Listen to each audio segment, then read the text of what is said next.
ఇది వచ్చేసి సుక్కాకండి. ఈరోజైతే హార్వెస్ట్ పప్పు చేద్దాం అనుకున్నా.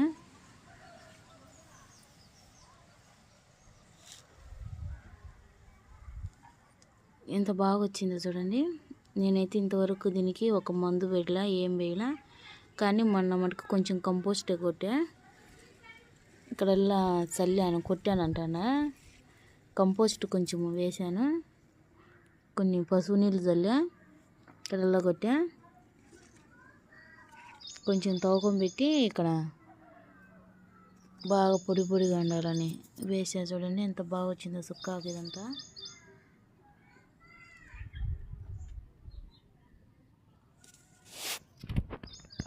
ఇది వచ్చేసి పాలాకు, ఇది వచ్చేసి సుక్కాకు. ఇదిగోండి ఇక్కడ వచ్చేసి కొత్తిమీర. దండిగా వేయలేదులేండి కొత్తిమీర, ఒక్కరవ వేసిన. ఎప్పుడన్నా రసంలోకి పాడు మనకు ఇంట్లోకి ఉంటుందని సాల్లేని